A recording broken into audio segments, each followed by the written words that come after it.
Kadang-kadang dalam hidup kita ni, kita ada buat tindakan-tindakan yang akhirnya membuatkan diri sendiri rasa kecewa. Tindakan-tindakan yang membuatkan diri sendiri rasa marah kenapa kita buat satu perkara tu.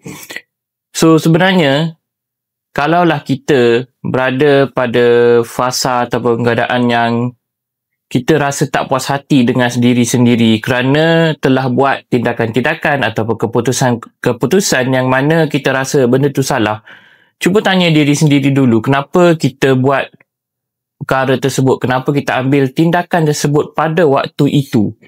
Kemungkinan besar pada waktu itu, memang keputusan ataupun tindakan itulah yang sewajarnya kita ambil.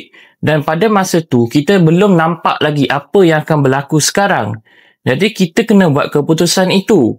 Kita cuma rasa benda tu salah apabila sekarang ni kita baru nampak hasilnya. Dan pada sekarang ni lah kita mula rasa tak puas hati pada diri, kita cuba sabotaj, kita marah, kita salahkan diri sendiri.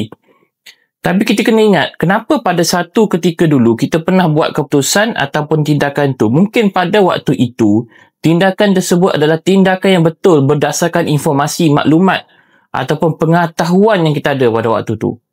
Dan apabila pada masa sekarang kita dah sedar yang mungkin ada tindakan yang tak berapa betul dan kita asyik nak sabotaj, salahkan diri, mencari kelemahan diri, kita secara tak langsung sebenarnya cuba melemahkan diri sendiri. So sebaliknya, kalaulah sekarang kita sedar yang ada keputusan dulu yang kita buat dan kita rasa salah dan kita rasa kecewa dengan diri sendiri, rasa marah sebab dah buat perkara tu, apa kata cuba belajar daripada perkara yang dah berlaku instead of sabotage diri sendiri, instead of terlampau salahkan diri sendiri. Kita risau yang perbuatan berterusan menyalahkan diri sendiri tanpa ambil pelajaran dan tindakan untuk memperbetulkannya akan membuatkan kita cuma stuck pada level yang sama. So, instead of marah diri sendiri, salahkan diri sendiri, lebih baik cuba tenangkan diri, tanya diri kenapa buat tindakan tersebut. Kalaulah pada waktu itu yang perlu kita buat, maka sekarang ni benda ini dah berlaku, kita ambil pelajaran, kita cuba perbaiki diri. Sebab kehidupan ni memang macam tu.